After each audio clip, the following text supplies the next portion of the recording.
Yo, we back. It's been a minute, man. D3, what's up, man? What's the deal, man? LD, what up, man? Man, I'm crippled.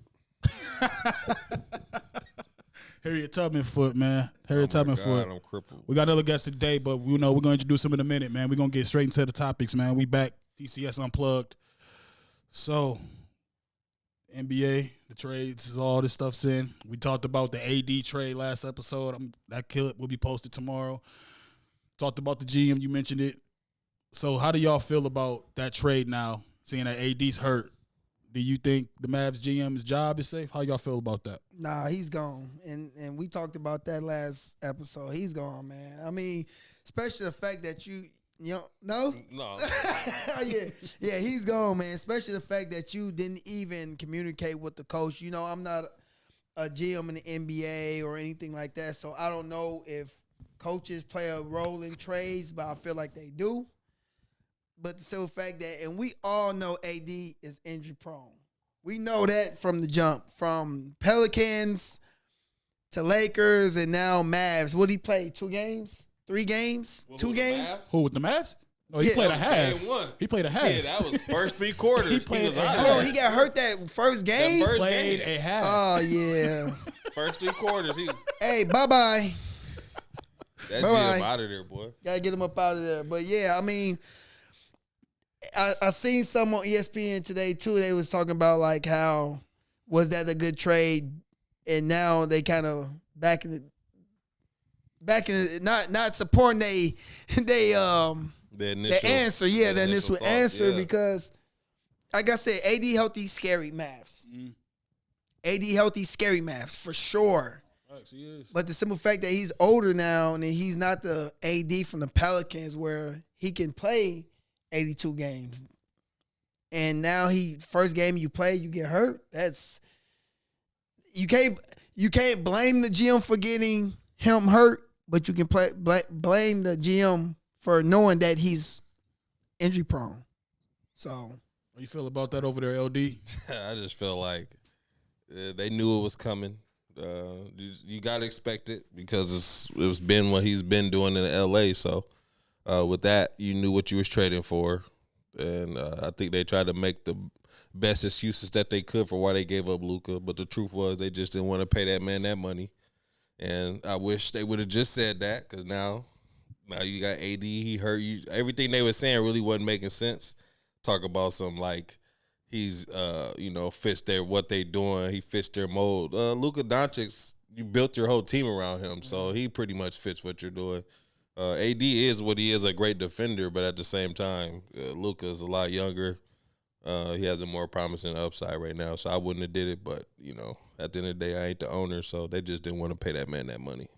GM's out of there. That's what I think it's about too. I think it was about the money. Once you found out that detail, and then you hear people saying like that's gonna be a new trend now with the owners. They about to put the so quote unquote superstars on a certain leash to be like, if you don't perform by this time, we just gonna trade you and just do it over again. So that's gonna be a lot of weird trades in it. Like, are we gonna see a franchise player now with that type of logic? Because it's about to be coming up. Yeah, can you be mad at Wemby? You got Wemby. You got Anthony Edwards. He's been with Minnesota this whole time, so he's gonna be able to qualify for it. Well, I don't know. We saw what he said at All-Star break. I'm just saying though, but he the one that qualified for he gonna qualify for it next. So we gonna see do they get traded? You're right. Hey, he could be the next victim. Hey, we're gonna remember this episode if they get traded. Hey, we're gonna reclip this. Because let's be honest, when I sent y'all shit in the group chat, I know y'all didn't even see it at first because I saw it like how you looking at something live. It said 50 seconds. I said, hell no. I'm send it to the chat. Y'all all was surprised as me. So I'm like, so this is real. If that could happen, anything could happen. I ain't never seen nothing like that. Like you said, you trade a guy that's 25.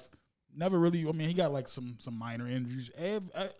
Anthony Davis has like crazy injuries. Yeah, injury list is long. Games a lot. They start calling them street clothes. Yeah. When you got a nickname like that for not playing sports, like it's the craziest thing. It's not good. And then you know what was kind of bad about it all? When he go there, it's almost like, damn, is this dude like contaminated?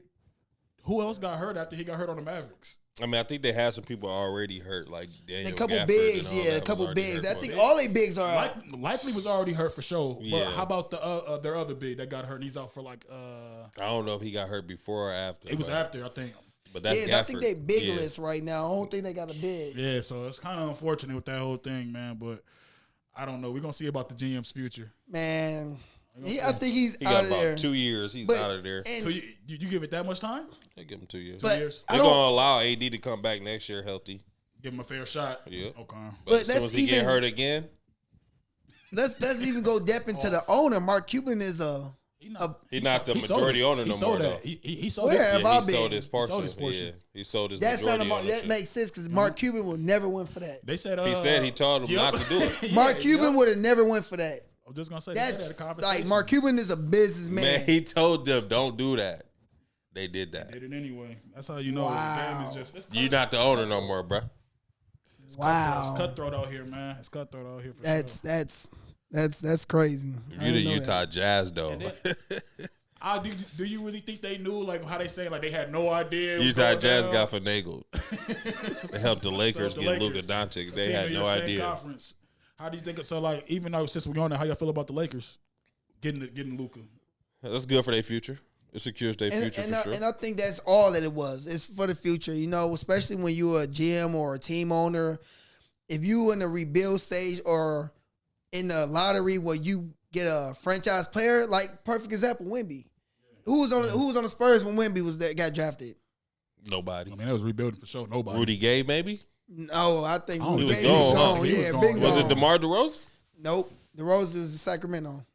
I don't. Yeah, you're right. So He just went again, there this last year, though. Trey Jones. yeah, Trey Jones still there, though. Trey Jones was They there. shipped him off. Yeah. Yep, they did. But what the Wemby, again, you getting prepared for your future, whether if you're a winning team or not. Again, he's a franchise player, so you're going to do whatever you can to get that franchise player and then surround them. And now look who they got now, another young player. Well, they got him and Austin Reeves to go forward, and then when LeBron probably out of there after next year, I wish he'd be out of there after this year, honestly. Well, like the league are just just go ahead. I agree. I wouldn't be. I would be satisfied just see with him him. go y'all ahead hear and just that? be The done. two biggest Bron fans in St. Paul just said they think he should retire. Ain't nothing else. Might as well. Good, but I know he love the game, and people be like, "Oh, he's stat chasing. He doing this. He doing that." That man love the game. That? But I think he'll let stay just for one more year for Bronny. Bryce. Well, no, not for Bryce. Bryce ain't going. Yeah, Bryce gonna take at least 2-3 years if he makes Cause it. he gotta get to college too. Yeah, he's gonna take 2-3 years. He's gonna take 2-3 years in college because he's not gonna start at Arizona next year. He'll probably come off the bench. I mean, Bronny didn't start either, but I think Bryce is gonna stay too. I don't think he got the determination to make it to the league like Bronny did. So I think he'll stay and develop. He'll have more time to actually be better. Just actually become a better basketball player. But Bronny, I think is decent, but I just didn't think he was ready yet. But over time, he might be fine. He got enough athleticism, so that's what the NBA is about now. All athleticism. No, I agree for sure, man. Switch your notes on that, man. Y'all watched the All-Star game this week, man? Weekend? A little bit. I watched a little bit of it.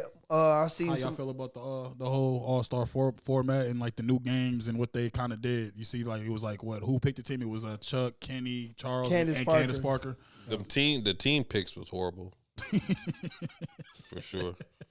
What's your thought? Like, cause I know we kind of talked about it like off camera or whatnot. I don't know what Kenny was thinking picking his team. Yeah, I don't.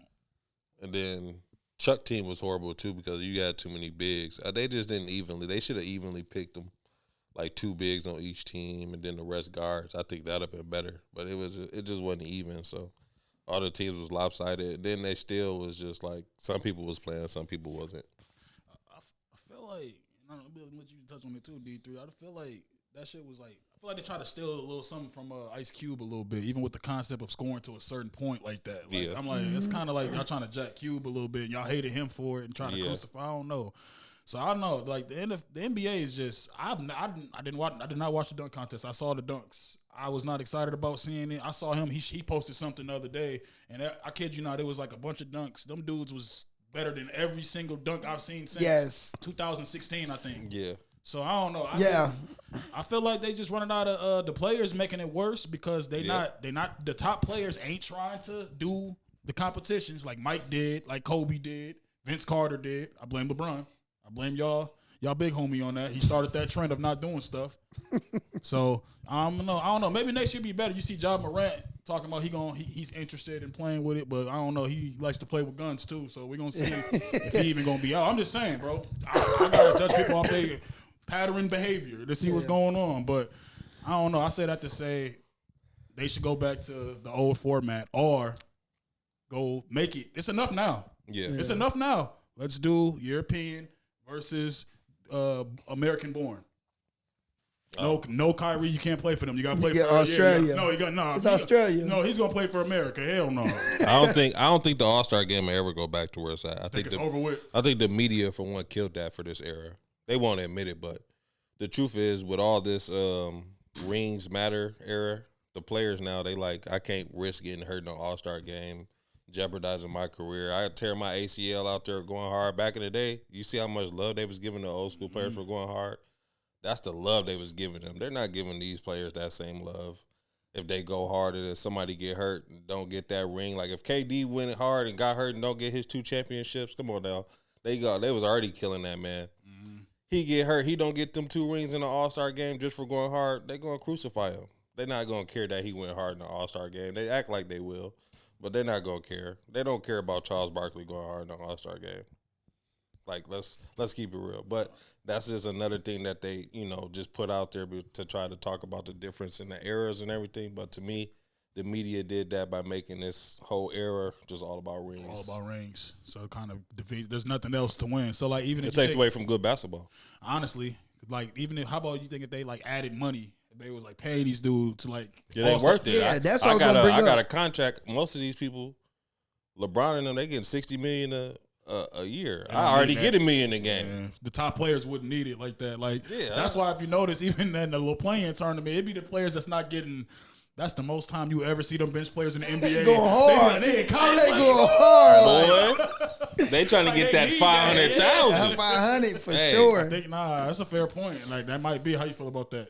I seen some things. Well, before I thought it was true, but obviously it's not because it didn't happen this year. So I heard that the format was going to be a little different this year, where they're offering the winner of the All-Star games a certain amount of money to keep it competitive. But again, that was a rumor, and obviously it didn't happen this year.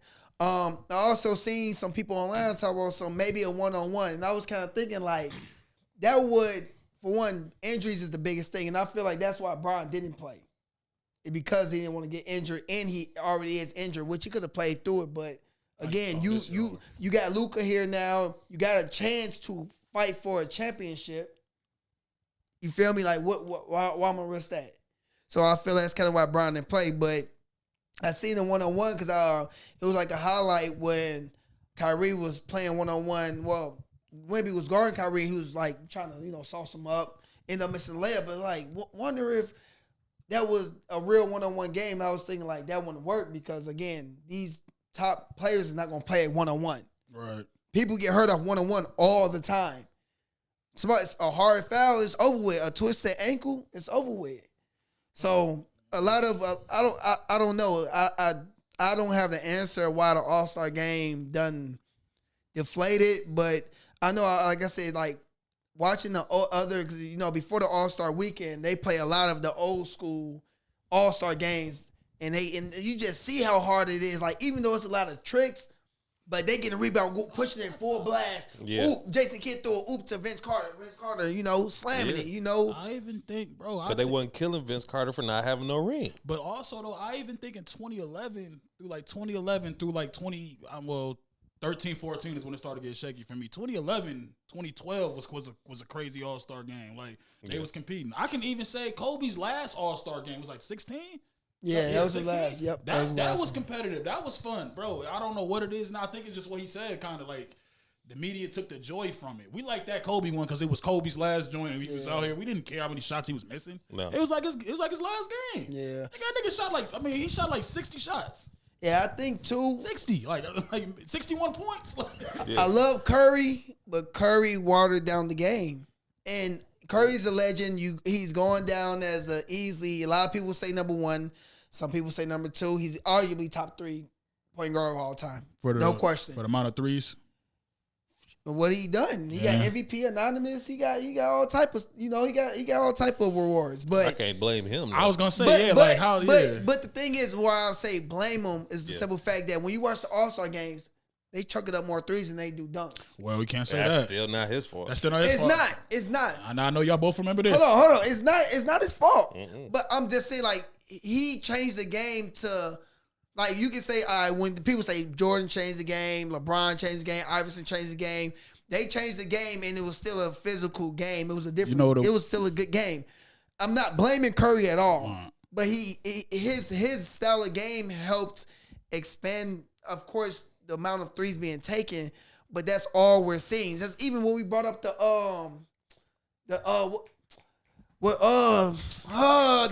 Minnehaha. This one. The pro-am. Pro-am, okay. Remember how I was complaining? I'm like, I came here to the pro-am, brought my son, and these dudes just chucking up threes the whole time. I left 5 minutes in the game. I remember you told me that. That's just bad basketball. Yeah, but I'm not blaming Curry. It's just a simple fact of how it evolved. That's a good point, but just going off that, I think that format's already been in basketball. Mike D'Antoni was the main one. I think shoot threes, score more. That was one team. No, but I'm saying that's a fucking philosophy that people used after that. It just didn't. With Curry, it worked. It worked. Yeah. That's the only time it worked. Steve Nash. Curry. But hold on, let me finish. I'm Thompson. I was just about to say that. I was like, it worked when you got the next guy that's the second best shooter of all time next to you. Yeah. Think about it with the Suns. Steve Nash was the main passer. He didn't even shoot that as many threes as he could have. They say he good as Curry. And that's what I bring that stuff up. But it's like when it comes to Curry, you can't say he messed it up just because he hits the shots. Y'all remember Tim Hardaway and Deion Waiters in that Rising? That damn near was better than the All-Star game that year. When they were just shooting threes back and forth. Curry was not, he wasn't Curry then. We still know him as Davidson Curry, and Curry with no ankles when he first came into the league. So I think with him, you can try to blame him, but it's like it just worked for him. Like people was always shooting threes. You could look up the 3-point usage. Like he just makes them shits, and then now people try to copy that, and you can't copy that. Yeah, and that's what I said. I don't blame him with the simple fact that he changed the game. How you copy the greatest? Like it's like trying to copy. You can't do it. But like All-Star game, it's a lot of threes being shown. Like I just watching Vince Carter coming down windmill and KG trying to block it, or they still competitive. They might not be a hard block, but they gonna still. It's like he said, they don't want to risk an injury. I'm pretty sure right now, like y'all remember a couple All-Star games ago when Chris Paul was out here just dunking, jumping out the gym. When it's like, bro, what the? You know you can dunk. Like people was like genuinely surprised, and I'm like, he's having fun with it. Like now they don't want to have fun with it. They caring, like he said, they're caring about niggas don't care about me dunking an All-Star game. They don't care about if I get a ring this year. You know what? I'm not even finna play in an All-Star game this year. We got to focus on this ring. Like you said, it kind of changes the mentality of the player. So if they can't even enjoy it because they're going to get crucified for it later, why even do it? We live in you say it all the time. We live in a social media era. Yeah. So it's like, I don't know. That's wild, man. Like the All-Star game used to be for them to meet up and decide who's really the best player in the league. Best player, yup. And that was to be the determination. It was like the pro-am for the pros. Like, that's really what it was. Facts. I'll tell you the truth is. They used to want to win that All-Star. It's the Jordan-LeBron MVP debate. That's killed basketball. I agree with that, too. Because now I remember, that's why I hate even doing it. Like, I'm like, bro, just show them both love. People try to, be trying to fault Jordan for playing in a certain era. That's not his fault. No, I can't. If I'm just out here killing I gotta kill who's in front of me. I can't control who's in front of me. I ain't Floyd Mayweather. Yeah, that was a shot at Floyd. But no, he can't really control that. So that's why that debate's kind of wild. And then it's like the ones that try to discredit Bron for losing in the finals is stupid because it's like, bro, look at him as a basketball player. Leave all that stuff alone. If y'all sitting here and telling me he ain't the most complete basketball player you ever seen, I just feel like you're lying. I just feel like you're lying to yourself and you're not being honest. He can do everything. So that's why, like, they're the two greatest. Let's leave it at that. Like, that's the furthest it goes with me now. Because it's a never-ending conversation. Yeah. Never-ending. So never. Switching notes, man. And we can, should we get into the, let's get into it. All right. Which one should we get into? We in the building. We back, man. We got a special guest in the building. You may see him up here more than often. Might be a frequent guest on this platform. We got Leo, man. What's going on? What's going on? Man. What's going on? Yes, sir. Happy to be here, man. Happy Welcome to be to here. the pod, man. Yeah, man. Appreciate y'all brothers for having me, man. I've been a big supporter since day one. And I just been waiting on my opportunity to get in the studio with y'all. Hell yeah. It's the one of many, man. So, like we was just talking about questions like, what do you think a high school coach's responsibility is to help a student athlete get to that next level in life, and just, further off his college career? What do you think that is? Well, I'm going to tell you, my first high school coaching experience was in 2003, right after I quit playing college football. Mm-hmm. And I was on a coaching staff with a team. They only won one game. They were terrible. We had 21 players on the team. It was a small school in Tallahassee, Florida called FAMU High. Okay. We had 21 kids. And the offensive coordinator, who became one of my mentors, he told me that it was his goal every single year to send one guy D1. Now, this is a man who's coaching a team that we ain't getting no wins. Yeah. But his goal every year was to send one kid D1. He didn't say his goal every year was to win a state championship. His goal was to send people to college. And I coached on that staff for 8 years. And 8 years consecutively, they always had at least one Division I player, and then not to mention Division II, Division III, NIAI, and JUCO. But that was the focus. So that's really where I where I kind of learned and developed my philosophies and my approach to coaching high school sports was like, man, this is supposed to be a developmental stage. And anybody who wants to go to the next level can with hard work and provide them with this right support system. So that's just how I look at it. Like, it is probably the most important aspect is helping kids go to school, because that's where they're at. They're at high school. Like, everybody who's in high school is supposed to be moving forward, whether it's the trades, college, like whatever, right? It's supposed to be a profession. You're supposed to move on. Like, your career shouldn't stop at high school. So if you want to play college ball, then your high school coach is supposed to help you. Just like if you want to be an engineer, your math teacher is supposed to help you. You know what I'm saying? You want to be a scientist, your science teacher is supposed to help you. Right. If you play basketball, your basketball coach should do the same thing and help you get there. What's like some basics, like, just to let the audience know, like, what you think should be essential for them helping them, like some basics? Yeah. What were some things y'all were doing? Yup. So down in Florida, man, that's a good question, and it's two parts to that. So one of the basics is networking. Mm-hmm. Communication with the colleges is vital. Mm-hmm. The main thing that I found out down there was a network. Them college coaches would come into the school and they already knew the high school coaches by name because they visited frequently. They came there every year. And, this is pre-NIL, but I'll talk about it a little bit. I had the coach from Marshall come in and say, which one of you guys is the running back coach? I raised my hand. He said, I have keys to a Mercedes-Benz. If you can get me the running back from this school, I won't say his name. He's on my Facebook page. But I ain't get the keys to the Benz because my boy ended up going to Georgia Tech and not Marshall. Right. But it was that kind of relationship, you know what I'm saying, where it was friendly. They knew the guys that were coming in and out of the building. They were real familiar. And so just building those networks, man. If the high school coaches don't know any college coaches, then the college coaches ain't gonna call. Right there. And he ain't got your cell phone number. He don't got your email. So high school coaches should be attending college camps. They have college clinics for coaches. Like, any coach right now can go sign up to be for basketball, football, baseball, anything. You can go sign up to the Gopher coaching clinic. Right. And go meet the coaches on the staff. And while you're meeting them and eating with them and hanging out, hey, man, I got a guy you should come see. All right, I'm going to swing through during the open period. That's literally where it starts.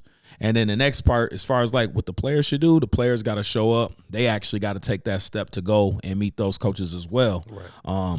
I know you guys, we teased y'all about being a basketball podcast, but one of the things I noticed, like, a lot of basketball players don't do, they don't go to the camps.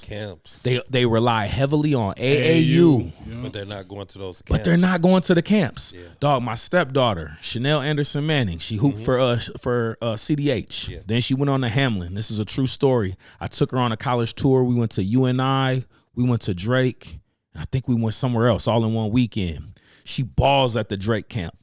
Afterwards, I'm in the hallway. The head coach walks out there. She's like, "Are you the father of number 3 or whatever her jersey was?" I was like, "Yeah." She's like, "What class is she?" I'm like, "Oh, she's gonna be a senior." She's like, "Man," she was like, "I will offer her if she's willing to walk on. She could come here." She's like, "I wish I had scholarships left. I had already offered everybody in the class. I don't got none left, but she could hoop." Right.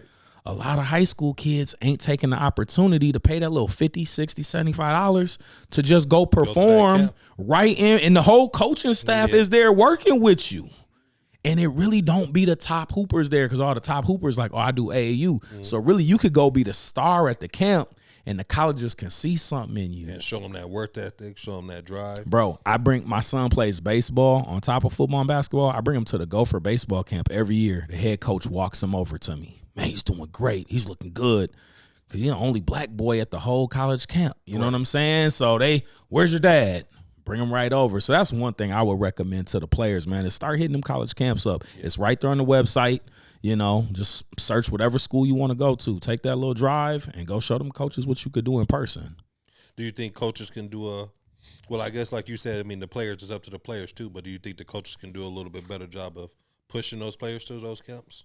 Absolutely. One, being informed, right? Like, again, it's the high school coaches. To me, it's their job to be the resource.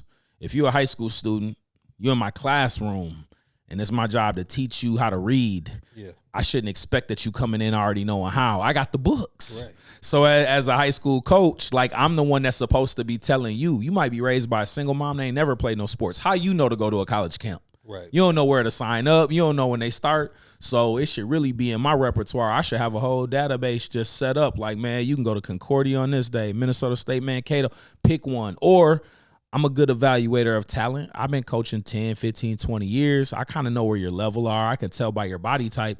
Let me recommend a good school for you. Right. Everybody want to go to Ohio State, but you ain't 6'5", 220. You just ain't Ohio State material. But you know what? I'm going to send you up here to Bemidji State. Right. A lot of kids, especially from around here, can get D2 scholarships easily, but the D2 schools don't even know they exist because we don't really, our kids don't show up. Don't go to them camps. They don't show up. Yeah. And then the kids that is like high ranked, they looking elsewhere. Exactly. Exactly. All those high ranked players are being recruited nationally, and on a lot of platforms, that's where the focus is, right? On the big name guy, because that kid gets the clicks, the streams. He does all the selling. A platform like this, God bless y'all for what y'all are doing, but you guys are giving opportunities to the kids that are D2.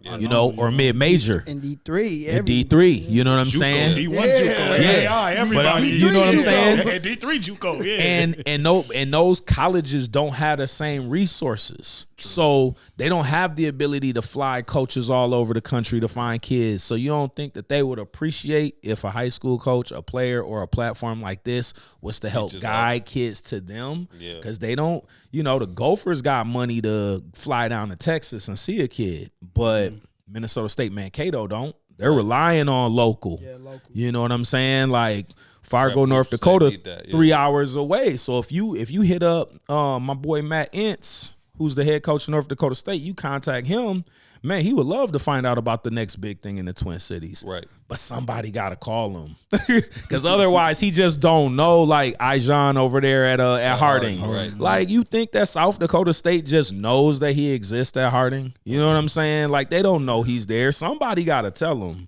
Yeah. And that's where I feel like the high school coaches really got to step up and play their role, play their position.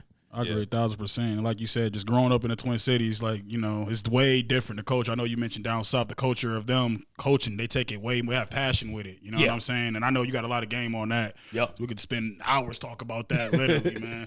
But like, and I'm going to start with you on this, and I kind of want everybody to question this one. So like, what do y'all think can make these kids stay in the city to play for school? Like, what makes y'all think? I'm going to start with you, then LD, then Leo. I mean, since us three, we're kind of in the same era. Don't know how old, bro. How old you is, bro? I'm 01. 2000.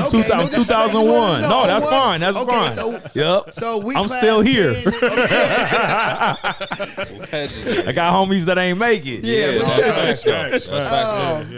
So we like me and LD class 10, you 11. Yep. You know, and growing up in the rec league was pretty. And we talked about this in a few podcasts, a couple of our podcasts. I think taking them important people out of the important situations, like, for example, I played for DC. He played for MLK? Jimmy Lee. Jimmy Lee. No rec? No, you didn't play for no rec team? I played for my dad at Jimmy Lee. Yeah, Jimmy Lee. Yeah. Okay, Jimmy Lee, and I played for DC. My brother was a heavy recruit. So my brother always got good kids, whatever the case was, a good mentor, a good trainer, everything. Same with him and his dad. They got all type of kids from over there E, Max, Tony, Tay. The list Plethorous. goes on. Dogs. You know, dogs for sure.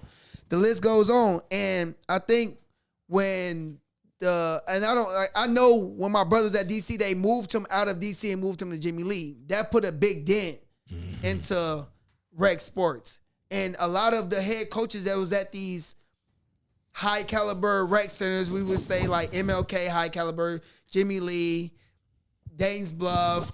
I'm just trying to name the teams that was in championships, or McDonough, you know, things like that. When y'all take away these coaches that's at the rec, they was all rec leaders as well. Yeah.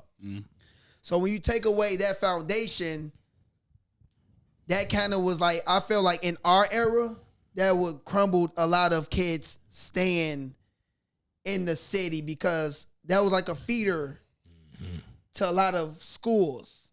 He played for Jim Lee. He went to Central. Yeah. I played for DC. 2 minutes away from Johnson Johnson or Harden. You know, and a lot of kids that played for their rec center went to the school that was in their area.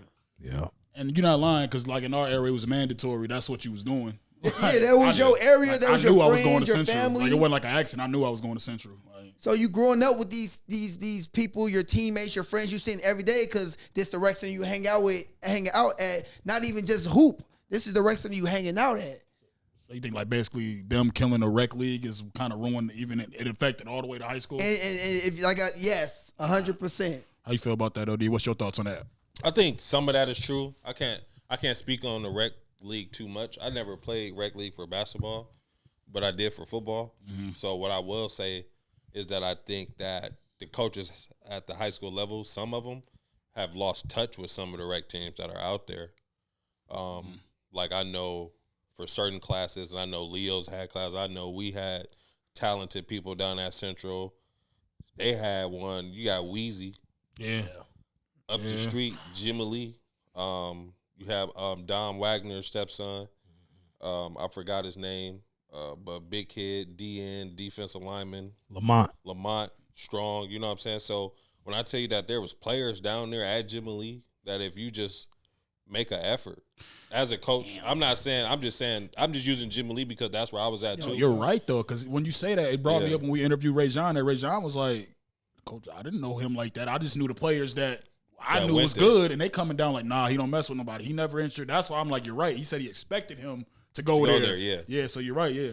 So they just lost, I think, the coaches a little bit, and I can't speak on all of them, but like I said, I'll just speak on my era, like Lil Allen and Vontae, Nashawn and all them guys, they kind of played for us. And then Leo had his group that was a year older than us. So, like, literally, that's 2 groups right there of kids that if you just come down there, be right with the parents, just a little conversation. Come watch some kids. Just come watch them. Just come watch every now and then. I ain't saying you got to come every weekend, you know what I'm saying? But here and there, you know, homecoming weekends, things like that. We play at Central for homecoming most of the time. Make an appearance, man. Say hi to these people, you know. And I think all, like, you know, Harding area. So the Harding coach, you know, Dre Creighton, he's probably doing that now. Yeah, you know, they mixed up Dre with the Humboldt kids, so they probably doing it. He's probably doing a little bit of that, but I will say I don't know. I know I was reffing a little bit this spring and summer at Westside or El Rio. I didn't really see, you know, a Dre Creighton there, and I'm not saying it to throw it out there, but I'm really just saying it to like make you aware, like there's kids that's out here that you might be letting slip away or go somewhere else just because you're not supporting them. You're not. It's not even support. You're not even. They don't know who you are. Yeah, you're not even. Making you haven't built a relationship to make a parent feel like I could trust my son coming to your school. They just sending their kids to a school. They don't have no identity of the school. Who's the coach? Especially if you're a parent with an actual sports background. You're like, I'm not sending him. Who's the coach? Who? He just started coaching when? Oh no! Like people talk what they talk about K, but man, look. The recruiting he was doing for certain kids. Look how he got Eric Coleman, how he got Willie Turner back in the day. I know that's like he really popping up and making it felt. He's making his presence felt in your life. He's letting your parent know, I want your kid. I'll do whatever it takes to get your kid. Like when you got somebody like that, it's hard for some of these inner city parents not to trust like this man gonna do right by my kid. I mean, it don't always work out, but more times than none, it do work out for them. So, and then it's also like your resume. Like, how many kids have you helped? Who? Like, yeah, you're right. So it's like you will be a fool to send your kid somewhere. No, not saying you'll be a fool, but if you want the best expectations for your kid, and you going in knowing that, you kind of played yourself. Like, no, he didn't like do you nothing don't for even nobody. know who you got. Yeah. Like it's kids that's at Cretan. You gotta I don't want to put all it out there, but it's just some kids that's at Cretan that can be at a Highland Park or a Central easily. You know what I'm saying? I think I know what you're talking about, and I definitely agree. Yeah. You know I know. Yeah. Well, just, I know exactly what you're talking about. You know I'm all the way tapped into the youth scene, man. This ain't a show for politics, but I mean this conversation is a little bit political. You know, this ain't a show for race, but it's a little bit racially driven because when we talking about St. Paul, we gotta talk about, you know, gentrification. Yeah. You know, and now in this room, there's generations. Like when y'all had Brian Sandifer on there, like he was the generation before me. Then it's me. I always laugh about the story when I was at the tournament and busted your head on the door because you used to be your dad was my homie's coach. I never hooped. I was never a basketball guy, but I was always at all the tournaments because all my homies that played on the football team was on the basketball team, so I was always there. So as this dude was growing up, I was right with him. You would have thought I was the water boy too, right? But the way that St. Paul was set up, as you mentioned, like the East Side community, Rondo community, it was real strong back then. And as people started to move away, the talent started to get dispersed, spread out, and kind of get watered down. Yeah. But on the political side of it, once these communities start breaking up, what are the resources looking like, or where's the money going to it to make sure that these teams and these programs are still strong? True. So when we talk about a Jimmy Lee, when you ride by on any given weekend, what sport do you see being played out there? Grown man soccer. Soccer leagues. So the city is not necessarily investing in football and basketball. When Jimmy Lee was rebuilding its playground, it got that money from the NFL when the Super Bowl came. Yeah. They polled the community. They said, how do you want this money to be spent? The number one thing that was asked for was to put outdoor basketball hoops back. Y'all remember when the hoops used to be behind where the stadium is? And you know what Park and Rec said? No. Even though it was the number one ask, with this money, we want hoops. They gave them new playground, built some little funny looking football thing in the middle of the playground. Yeah, I don't even know what that didn't build basketball hoops. And they said, our neighbors don't want it. That says a lot. The neighbors of Jimmy Lee didn't want, the voting neighbors, right, did not want an outdoor basketball hoop because of what it might attract. So now Jimmy Lee don't got a 14U basketball team this year. Now Jimmy Lee don't got a football team anymore. That's a great facility. You gotta follow the money, fellas. It's new. They built that joint his senior year. That's when the joint got built. That's new still. Like, that's crazy. When I came up here, when I moved back to Minnesota, I started coaching in 2011, and in 2012 was the first season where the gates got opened up, but it was no longer a football field. The goalposts didn't get replaced. There used to be goalposts out there. Goalposts didn't go back up. That is a multi-purpose lacrosse, soccer / football, baseball facility. It is no longer a football field and a basketball court. So I don't want to go too deep into the politics, but when you ask that question, like what's going on with the Rex, you got to follow the money, man. I coached 8U basketball back under Kirsten Lindsay some years ago. Those kids who are on that 8U basketball program, they're now in 8th grade. Those were some of the coldest young athletes. I'm telling you right now, this next class, 2029 kids from St. Paul, 2028 too, because there's some dogs in 2028. I was just about to say 2028 with kids like KJ and them, and then 2029 real dogs. I seen them when they were 7, 8 years old hooping. They get it down DeMarco for that one. Let's go with another one. They get it down DeMarco. I'm telling you, like the talent in St. Paul in this group, now they're all either 8th grade or 9th grade. They're phenomenal, but nobody's going to St. Paul Public Schools because they didn't even finish their careers in the Park and Rec system. Right. Yep. None of them. My son just came back to Park and Rec and played for Wilder. There's only 4 teams in 14U. We played a championship game against ourselves. It was Wilder 1 versus Wilder 2. And back when I was coming up, when y'all was coming up, dude, there was a basketball team on every corner. Every rec had a basketball every team. Brings up like Brian, that brings up his contribution to the community, because that's all I know to do from having games at St. Bernard's, games at St. Bernard's. It's like the teams gyms from is used everywhere. for everything but basketball now. Come on now. Literally, me and my cousin Stacks, we tried to start a Oxford Elite travel team for that 8U team. They told us that they had indoor soccer, so we didn't have a place to practice. Used for everything but basketball. I hate to get political, but it's the truth. The truth was we're no longer investing our resources into basketball and football. We're looking at other options. Soccer. And you just got to respect it, and then you got to go where you're where you're celebrated and not tolerated. So that's really where the breakdown of the youth was. Like, they just started saying, you know what, we're going to move in a different direction. And when there's no sense of community anymore, you're not going to go to the high schools because you're not feeling no community as a kid. Exactly. You know, and to your point, too, with like the high school coaches showing up, when I was coming out, Brian Sanford touched on this. Arvesta Kelly came and personally handed me an application to the high school I went to. He walked out there and they called off a list of names, and I was amongst some greats on that list. He was like Joe Mauer, Rashawn Powers-Neal, Leo Jackson. It was about 10 of us. We all got up. Casey O'Connell, who ended up at Central, who had better stats than Larry Fitzgerald in high school, by the way. But we walked out there on that field. He handed us an application. I didn't even know what Cretin-Durham Hall was. It didn't say high school on the application. I'm from the hood. I only know Central and St. Agnes. That's where I think I'm going. One of them two, right? So you didn't know about it at all? I didn't know what it was. Oh, wow. Okay. You know, I didn't know what it was. I never left my neighborhood. That's crazy. Yeah, I never left my neighborhood. That's why he came and put people Bruh. on. And that's so I took the application. I'm like, what's this? And he said, your dad don't know what to do with it. So I gave it to my dad. And then one day I popped up at the school to take a test. I didn't even know where I was going in a car. I'm thinking we in Wisconsin or something. I didn't know I was right down the street in Highland Park. You know what I'm saying? But again, I live in, this is my hood. Like I walk from Victoria to like Lexington every day. You know what I'm saying? I don't go past Dale, you know, University to Selby. And Selby was kind of dangerous. Maybe Marshall was the cutoff. So when I popped up at Cretin, I'm like, where am I? But that was all AK. But he came and got me. Yes. He made me feel special. He called my name. He picked me.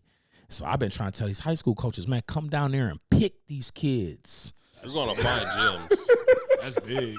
We're going to find gyms in the city, man. Like, I seen Rashawn Powers-Neal. Shouts out to him, man. Another legend. We're going to cover him soon. But I seen him say something that was very vital that really made me start thinking, like, to be honest, all of the best kids in Minnesota really are from the city. They just don't go to city schools. Facts. Because he said, what state do you know where the best talent don't come from the main city? And when I thought about it, I'm like, when I think about California, the main killers is coming from Los Angeles or Compton. Florida, they from Miami, Texas, Houston, Dallas.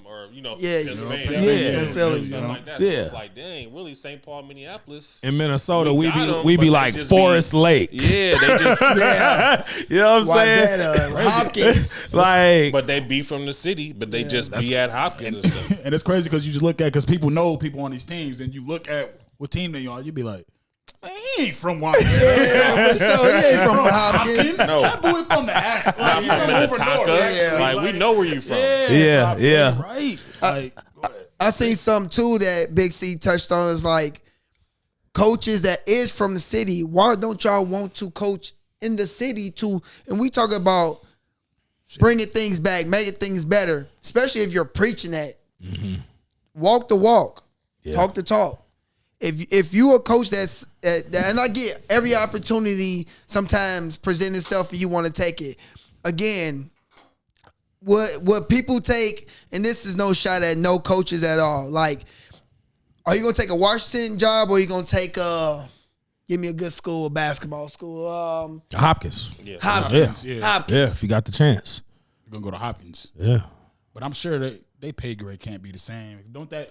And yeah, because you'll know more about that. Yeah. Like, don't that break down differently? But is it about the pay or is it about the kids? It's a couple things. It's a couple things. So wait, they can't pay more. They can't pay. The Minnesota High School League restricts schools from out paying other schools for equity, right? Because otherwise, Eden Prairie, Wayzata would always just buy the best coach.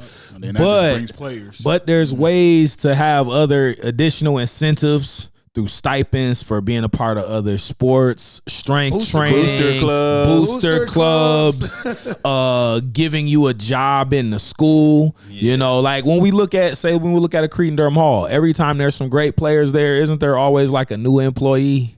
All the time. You know what I'm saying? Like, hey, I just said I arrested Kelly. He was a custodian when I was there. Then after I left, he wasn't there no more. Like, it's always somebody who gets a job. So a lot of these schools will hire a person, and there's nothing wrong with that. I'm not saying that to expose nobody, but that's what it is. Right. Like, and when you hear it in the South, you like, oh, the football coaches in Texas got $150,000 salary. Man, they done gave that person a job as like an athletic director, but really all he do is coach football, but he gets a base salary plus his stipend. I've even heard some states where they cut you in on like revenue share on ticket sales or a part of the money at the concession stands. Yeah. So there's ways to incentivize good coaches to come to certain places. And then at the end of the day, too, man, is resources. You know what I mean? Like, right? You go to the school that got one gym and no stands and the water is leaking and you got to reschedule games, no shade. Yeah. Or do you go to the place that got a brand new multi-million-dollar facility? You could be like, welcome to my house. Right. But you think that's the reason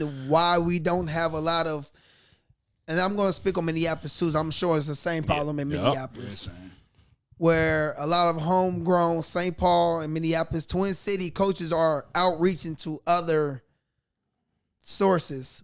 But I mean, that's my question. Yeah, I do. I think, you know, if somebody pulled up on you, like going back to that reference of the Benz, if somebody pulled up with you on the Benz and said, this is yours, and somebody pulled up with a bucket and was like, pick one, like, you going with the Benz, and then you going to tell all your friends to pile in. So we out. Like, this is where we going. These are the facilities. I mean, it sucks. And I'm a guy, like, I've been coaching. I coached in high school down in Florida for 9 seasons. I came to Minnesota and I said I would never coach high school sports. And the reason why was, one, I had too much commitment to my community where I didn't want to like turn my back on it, because Cretin offered me a job right away. What would you do? Yes. That was my next question. Cretin offered me right away, right out the gate. Come on, come home. You're alumni. Come home. I said no. Scott, come on. Central, come on. I said no. And the reason why was because I wanted to just be involved at the developmental level. I didn't want to be caught up in the politics. I didn't want to have to chase money. I didn't want none of that to cloud my vision, because once I joined one of those staffs, I was then gonna have to limit who I could focus on and my purpose. And my whole purpose was like, man, I want to work with all these kids. I want to make all these kids the best they could be, no matter where they go. You know what I'm saying? I'm starting to lean towards coaching because my son is like, Dad, please coach me in high school. Like, he's been begging me. He's mad I'm not even coaching 7v7. Like, he's like, this is weird because I'm just a dad. But all these years, man, that's why I stayed out of high school, because it was like, I didn't want to abandon where I'm from. Like, I care about kids in St. Paul, and I coach. I don't care where you go. Like, it don't matter if you go to Humble or you go to Central or you go to CDH. Like, if you from my city, man, like, I want everybody to shine. Yeah. But it's different strokes for different folks. You feel me? Yeah, I agree. I kind of had that situation when I was coaching at Johnson, and then I had my son. And then once my son got old enough to be in school and play ball, that's when I had to step back. Like, I'm giving more. And like I said, it ain't nothing to this, but I was giving more to other kids than I was giving to my own son. Yep. So I would rather step back from coaching and just train. Yeah. And have more hands-on with multiple kids instead of just this one group of kids. Facts. And I can give even to my son because coaching take up so much. Yeah. So I understand 110% what you just said. I mean, look at LD, man. When I was down in Florida, and this man's on ESPN every day, throwing 2 touchdowns in 8 seconds to Jordan Larson. Craziest joint ever. I'm in Tallahassee. On my school. I'm in Tallahassee, Florida, and I'm watching all my little homies out there, and I love watching the debate. And when Jordan Larson, LaRoche got the argument because he got scored on, but I would not. Hey, I'm gonna be quiet. But here's the dope thing about it though. It's whether you was on the winning side or losing side, you was a part of like something special that nobody can really, you know what I'm saying? So it was an opportunity for like St. Paul to be on that map. Yeah, for sure. And that's all I've ever cared about as a coach, man. Like, I went to Cretan, and then when I got done with my process, I turned back and I looked at all my homies and I asked them pretty much in so many words, did you guys have the same experience that I did? And the answer was no. And me coming from a fertile soil that I came from where there was so much talent, I was good now. I was good, but it was some dudes better than me, and I can acknowledge that. Like, it was some guys that maybe they didn't make the weight limit, so I got to kind of start by default. I made weight or something like that. It was some bad dudes growing up, but I know that they didn't have the weight room that they could go to at 8 a.m. I knew that they didn't have the off-season training programs in place during the summer. I know that SPPS couldn't afford to send their team to the University of Wisconsin camp like I did going into my junior year, so I'm getting trained up by a week by D1 coaches. They didn't have them same resources. While I'm competitive, and if you ask me, I'm better than all y'all. Like, that's how I feel. But just knowing, like, talent, there was some guys in the city, and so I was like, man, I got to figure out a way to create opportunities for my little brothers, my little cousins, my nephews, just all the guys in the neighborhood that maybe don't get into a CDH or can't afford that tuition because they be capping on them scholarships. My dad definitely paid full pay my senior year, and he let me know about it every day. You better wash some tables or paint them curbs outside to get you a scholarship.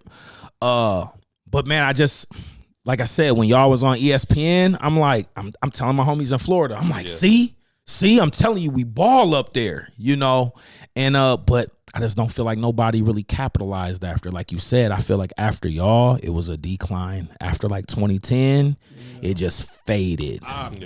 It faded. Yeah, you do say it the most. Like, I think you said like 12 or 13.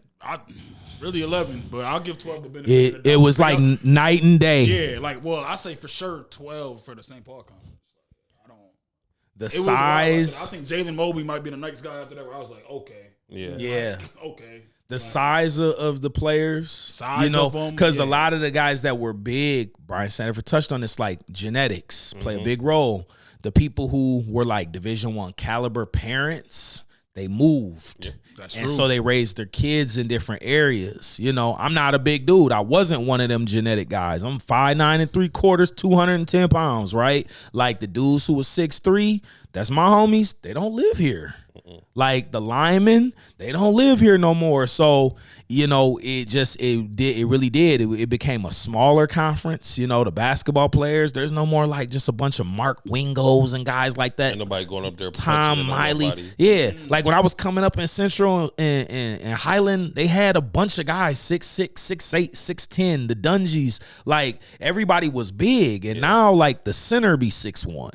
Yeah. You know, at the most, yeah, really. The center will be 6'1". I know there's a lot of feelings about Alan Langford moving to center, but I understood in that Johnson matchup, he was like the biggest guy they had to go against Johnson's big man. Years in a row though for that. Well, I guess they had a big number 15 last year. That was kind of tall. But you feel where I'm coming from, or even facts. your year, like what did Jordan play? What did Larson play? He should have been on the wing. Yeah. Like primarily on the wing. He had him at the 4, 5. Yeah. Unfortunately. So I mean, a lot of that stuff, man, like goes into play and how this stuff is playing out right now. You know, again, I don't want to make it about politics, but gentrification is.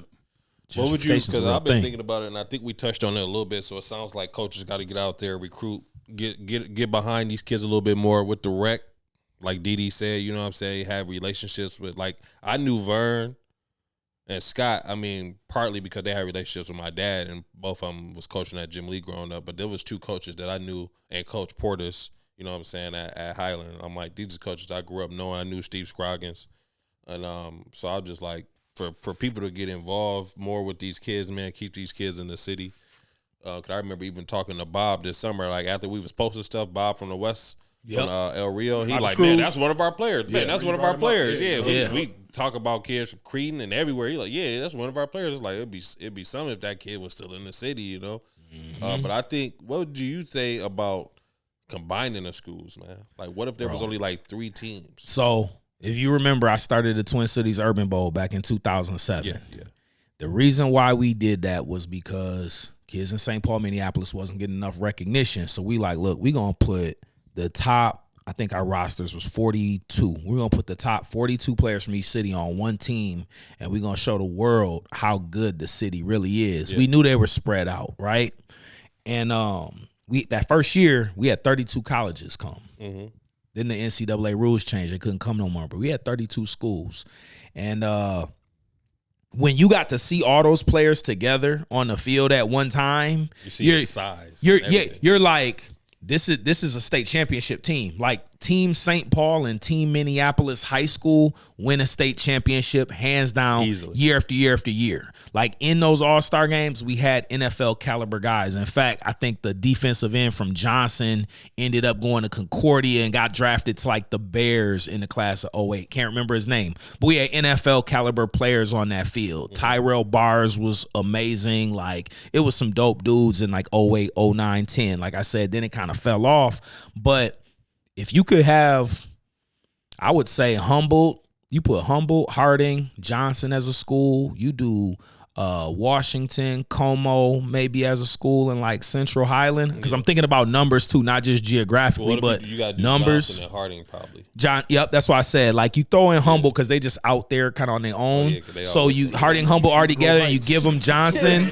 And then and Washington is a real big school numbers wise, so you merge them with Como, and then you put Central and Highland together, and you even think like busing them to practice. That's not even bad. Or you can give them bus cards. Same area. Yeah. But they Central Highland one team. Accommodation stuff for Harding and Humboldt, so you can do it for these other teams. And now you're pooling your resources. Your resources ain't being spread so thin. Now you don't have 6-7 teams that you got to financially support. For no you reason. could pour money into 3 sites, and you could definitely have high end.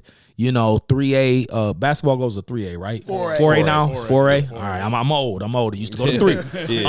But you could have high end 4A basketball teams, and you could have high end 5 and 6A football teams. That's how I always felt. Absolutely, man. And Minneapolis, should do the same thing. Now, one of the barriers I think you would have to get over is gang culture. Yeah. But I think in time, it probably dismantles some of the gangbanging because now you're bringing kids together that normally wouldn't be. That want to play like yeah, because when right now, youth sports is like the start the click banging, and then when you stay in your area, you go to high school. But when you bring in these communities together and they teammates, usually the athletes is the toughest guys anyway. Die it down. Yeah, the basketball players and the football players is usually the leaders of any kind of cliques because they them dudes, they them guys, right? Physically, like mental toughness, all that. If all of a sudden they're friends because they gotta go to war together on the football field or the basketball court, now they ain't beefing in the streets no more because they brothers. Man, basketball sports, friendships last longer than actual real friends you did that don't play sports at all. That's a fact. You got a different bond. On my soul. That's real. Speaking of gang culture and gang shit, gang stuff, man, that part out. So what was it? Last week sometime. Yeah. It was a heated rivalry, Hopkins versus wayzata. Everybody in the town knows kind of what happened. Looks like the head coach from wayzata told his players to go to the locker room and refuse to shake hands with Hopkins staff and team. He looked like he was mad about a missed call at the end. I'm going to have to show that. I didn't show you that missed call. I put that on the clip, and I'll play everything, so you'll see it right now while I'm talking. But they handed out some One suspension. One suspension. Yes. One suspension. And what did they say? What was, because I saw something about a letter. A letter. It was a warning. A warning. Yeah, they warned him and gave him a letter. So, don't do that again, all right? And so and I just wanted to. Exactly. First off, I made a video about it. Y'all can watch that. That's my response on it. I want to ask all y'all perspective. I'm going to start with you, D3. How did you feel about that personally? How do you feel about it? And I think everybody speak on this, especially when us being from the inner city. Us being from the inner city, and we look at things like this. If this was us, we would have been thugs. We would have been on Fox 9 News. We would have been headlines. It would have been a whole different situation with this whole situation. Last year, Johnson and Como had a small altercation. And a couple of the coaches actually touched up on it on Facebook. And it ended up with kids being suspended just for even leaving the bench. Mm-hmm. It was a small little altercation, but it wasn't nothing where it was like a brawl or anything like that. It was very small, little tussle. things like that. But the Was biggest the trash thing, can thrown? No. Okay. No. Make sure. And the sad part about it I is, just want to make sure the coaches weren't even involved. The coaches are actually close. Colin Moore and Darnell Gibson. Yeah. And the crazy thing about it is not only that had happened, that the kids got suspended, the coaches, they're like family, you know. They end up taking a picture the next day showing like this wasn't what y'all trying to make it out to be. On St. Paul Public SPPS.com. So they took a picture with the two teams, basically saying like this is how we handle it. We young black man, we gonna handle it this situation. But to not crucify that situation that happened at Wayzata, it's crazy. and Hopkins is crazy. it's like a blatant double standard, like right in your face, like On the biggest level. on the biggest level, because we know for sure it would have been way bigger.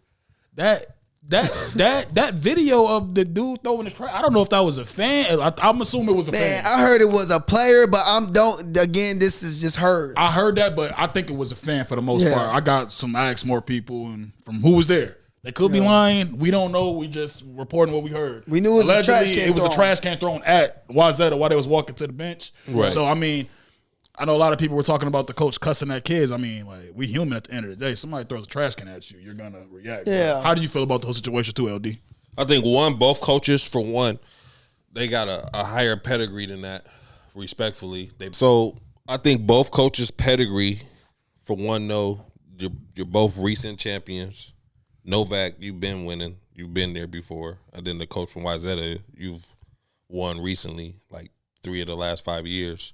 So knowing that, I think both of you should have handled the situation better at the end of the game. Seeing that the temperatures were high, seeing that, players were screaming at each other. I mean, it's a high-intensity game. You got to love it for basketball, but both coaches should have just settled them down.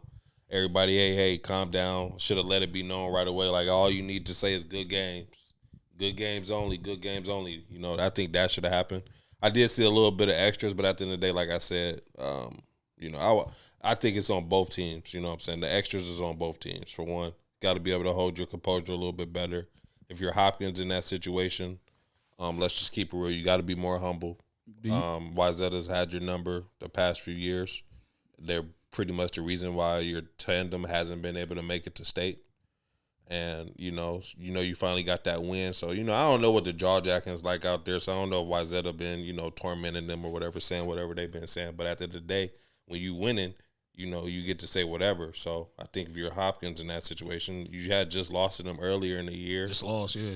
You got to be humble more in that situation. I don't fault you, though, for turning up. But I'm just saying both coaches should have just settled the teams down in that situation, knowing the moment what it was. And then, because once the coaches is yelling at each other now, the kids ain't. Everything is out the window. The Like, kids, oh, word, it's up. The kids think, up. the kids think it's just time It's like now. a parent that's arguing. Yeah. Two adults arguing their kid with them. Their kid gonna get riled up too. They might Might want to fight the other kid. They might even let them cuss. Like, When you hear your coach cussing out another coach, yeah. you're like, oh, well, we own that type of time now. Not even thinking like your whole season can go down. This probably be your best chance if you're Hopkins. This might be your best year to make it to state with that tandem with Anthony and Jaden. So it's Anthony's last year. So it's his last year. Yeah. So hey, just gotta be more smarter. Both teams just be more smarter in the situation. How you feel about that? Man, I'm gonna say this. I'm a football guy. I done been in my share of fights. Yeah. Down in Florida, FAMU High versus Jefferson County, all out brawl. We got jumped by the chain crew because when you go visit the home team supplies the And it's chain like gang. 21 of y'all. Man, look, yeah, they was a smaller school too because you play schools your size. We was Class A, but I've been in brawls. I've been in brawls at the youth level. One night it went down Jimmy Lee versus Palace. Out there banging. Football's a little bit different. You're not in a confined space. You're not in a gym. So you don't feel the pressure of everybody up on you, but football can also be more dangerous because people have access to vehicles and going into the parking lot, right? Yeah. But even myself, man, when I lost the state championship my senior year, there's a picture of me. I'm gonna share it with you. It's me versus the world. It's me versus the world. They was gonna have to drag me off that field when I lost to Eden Prairie. I wasn't shaking no hands. I ran out there to fight, and I forgot why. I don't even remember. You thought they was tormenting Joe. Man, look, there's a photo of me and the whole Eden Prairie in my face, and I'm standing there with my fist balled up, like, "What's up?" Like, I'm gonna die today, but oh well. Like, this this my last game anyway. It's on the video on YouTube. I seen it. Oh, you actually seen this? Okay, I got was at the game anyway, but I seen it. Crazy thing was, I looked back and none of my homies was with me. They all went to the sideline. They all booing. Brian White, where was you, bro? Hey, they all booing. We all out there, Marcus shirt Freeman, on. where was you, bro? He out there. He didn't came out his jersey. He was hot. Leo out there hot, like, man. But man, I'm ready to fight. Man. I'm like, this is Eden crazy. Prairie be having like 150 guys on the football roster, And they all wrestle, insane. so and stop it. And they all lift weights. Yeah, so stop. No chance. But I say that because I understand like passion. Yeah. And so my position on it is I don't even like shaking hands after a game because I feel like it opens up the opportunity for some stuff to jump off. I always tell my kids in football, when we get in line, you strap up your helmet. Don't ever walk through a handshake line with no helmet on. And when they ask me why, I say, would I send you to war without a gun? Would you go into war, go across seas and go with no bulletproof vest? So why are we going to go out here after we either done whooped on them or they whooped on us? Somebody's in their feelings because the first thing that can happen, crack, somebody get hit in the head with a helmet. And now we out here banging. So at least protect yourself when you walk out there. So honestly, I would rather teams shook hands before. And then after, like in the pros, let it be optional. When the buzzer goes off, if you want to walk out there and find your bro from youth ball, hey, man, good game. That's my cousin. Hug and then go back to your teams. But that whole organized line of forcing sportsmanship and you over there crying and you got snot bubbles coming out your nose and your senior year is done and you got your jersey over your face and your hand hanging. Like, I would just say shake hands before and afterwards. If you want to shake, cool. If not, let's go. I didn't have a problem with the coach saying, let's get to the locker room. But I get that sportsmanship culture is an expectation. But I had a situation this year with my youth team. We played it was a dirty game. Real dirty game. I was getting cussed out by the fans and everything, and we was whooping them. We won like 60-0. I didn't go shake hands afterwards because I didn't want there to be a fight. Felt the intensity. I felt the tension. I was like, and I told parents, this is not about poor sportsmanship. I'm not being a poor sport. Right now, I got to keep everybody safe. So thank y'all. Good game. You know, all y'all games, guys. Y'all go to the parking lot. We gonna go out this way. Y'all go out that way. You know, and I just told my kids, like, it ain't about being poor sports. I'm not even mad at them for playing how they played. They gotta play dirty. They gotta try something to win. Yeah. But why go out here so somebody can get called a name or you know what I'm saying? So I was okay with that. The fans was the problem. They got to keep their student section under control. But you're right though. Like once the leader turns up, that's what I was. And then I was. We all turning up. Do you think the fans would react like that if they didn't see him? No. Like that's why my main thing. I'm like, they're kids. Everybody's rowdy. We like sports. They like what? And then of course, like shout out to Jaden Moore. I saw Jaden Moore while all that was happening. Walked up to one of them students. I believe it was a point guard. He walked right up to him and. Go, good game. I apologize. I saw that. So I even wanted to highlight that because it just shows you, like you said, poor leadership. You see that because I looked at the video. There was security over there. Yeah. If it's not police over there, and I don't even know how much of a chance they had with that stampede of a crowd. Like when they're hyped like that, it was like at least 70 kids. It looked like only thing you'll be doing, you'll be going through security cameras trying to identify people. You're not stopping them in that moment. You're not stopping them in that moment. You're not stopping them in that moment. Definitely, I do agree though. Like that, you throwing trash cans, you trying to harm players. You should know before you even come to the game. That's a no. Yeah. But. And we had that situation. With leadership. Wasn't there a situation in Fridley or something? Kid got hit with a pipe. No, that was Cooper. I believe it was Cooper that came into the game. That's what I'm saying. And so a brawl happened at De La Salle. Yeah. All these places were highlighted. They even highlighted. And these are high quality. De La Salle's a private school. That's a private Catholic school. So they get highlighted. But in my day, my homies tore up Arlington, now Washington at the Jamboree. We used to have a Jamboree every year. It would be like St. Thomas, Highland, Creed, and it'll be a mix of schools. And Yeah, man, the hood went crazy in there. Garbage cans got thrown. A couple people got knocked out. It was in the newspaper. So this ain't nothing new. No. This ain't nothing new. I guarantee we face some real repercussions over that, though. But that brings to the Central girls versus Cretan girls. That game was televised on SPNN. Yeah, SPNN. Couple of the homies got knocked from the top of the bleachers and fell all the way down to the gym. But that brings y'all remember to the conversation. that brings to the conversation that we had. Put it like this: if this is a Johnson Central game, I'm guaranteed there's police in front of the crowd with tasers, mace, maybe guns. The whole shebang. The whole shebang, and not even just say Johnson Central, just any inner city game. Oh, Johnson Central. For sure. There's a reason that's going to bust though. Johnson Harden. Probably. Even now, though, I've been to a couple of the Johnson Harden games. It was more so peaceful in there. Like the Johnson Central games, ones that y'all were part of, that I was part of. But there's different people in the crowd that really don't like each other. That's why. But it's different hoods. But I'm saying though, that's just the East Side. That's what I'm saying. Johnson Central specifically is. But my thing is, that's the one where it's like, Yeah, but it's just to go to the point of there was no I guess there was security, but there was no crowd control. There was police. There was no crowd. There was no crowd control. Yeah. There's no crowd control. Yeah. And then, like, to even piggyback kind of on what you said, I think that the coach felt the tension. And it's funny.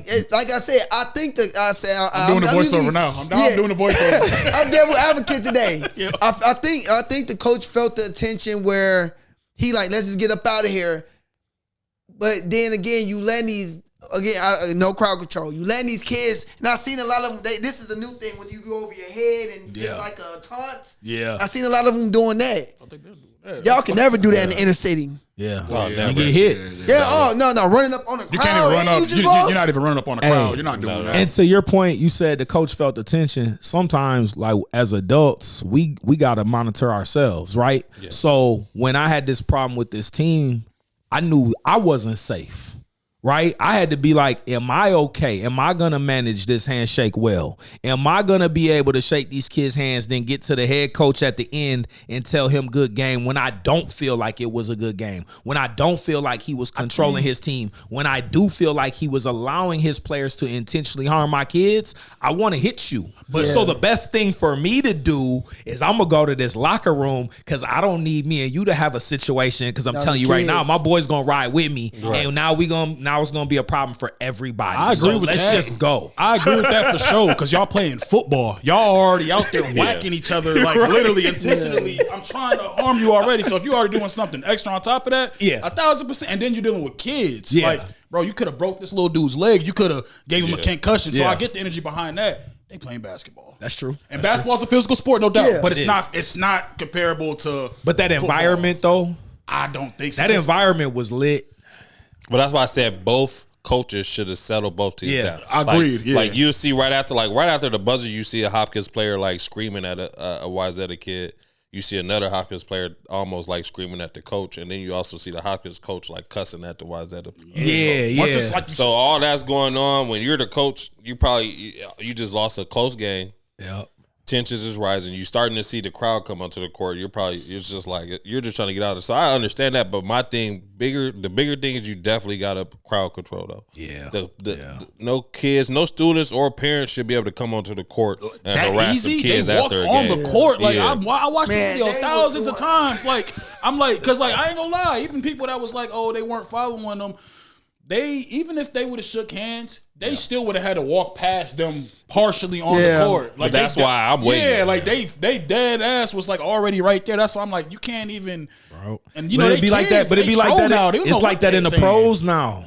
Oh yeah, it's like that in the pros. They've been talking about that often. We letting these fans do too much. Get dropped. We letting these fans do too much. Like you too close. Like why are you on the floor? And even at the pro level, even with the celebrities, like get off the floor. Get off the floor. You know we got a lot of fans, whether it's kids or adults, parents. They feel like they a part of the game. Like your only part of the game is to cheer or boo. You could do both, but all it's that how you extra. do it. It's all like, man. No, ain't no limits to booing. If you disagree with a call or whatever, booing? you like, can because like say I'm booing like, oh, that's a bad shot, just but it's like difference between that and you like telling a kid they suck. Yeah, or like some of these suburban schools throwing banana peels out on the floor at a black player. Like things have happened. When you like physically, it's kind of like what we talked about with Brandon Bradley Bill. Not even no. Yeah, he has to get that. Yeah, he has to get that. I told you, stop bringing your wife to the game if you can't handle that environment. That's Daniel Oturu, when he was at Cretan, he had to deal with it. Oh, he was getting monkey sounds when he was shooting free throws. What? That's wild. That's wild. Or kids painting their face black and like what you paint your face black for? I think everything like everybody kind of said is kind of the main point. Like it really started with the leaders as the coaches. But like you did say, like that was the main thing I said in the joint. Like, I want to know what type of security y'all got. Crowd control. Yeah. If that's the only fans, because that looked like that was all students over there. Yep, under the hoop, like all students. And a lot of the suburban schools is going with that format where they having the student sections under the baskets. It's because the distractions of the free throws. Yep. So it's more lit for like the distractions. And I played that Bloomington Jefferson AU tournaments. I used to be exhausted with that. But yeah, since that was perfect timing. That one's out, so we good. We wrapping this one up. It's been another episode. We definitely gonna be back probably in 2 weeks. We'll see about that. See how things go. But appreciate y'all pulling up, man. We'll be back, man. Appreciate you pulling up, Leo. You're gonna be here again once again. You know what I'm saying? We're gonna see how it goes. You got anything closing? We good? No, we good. Let's go. All right, man. We out. Go Rattlers. Yes, sir.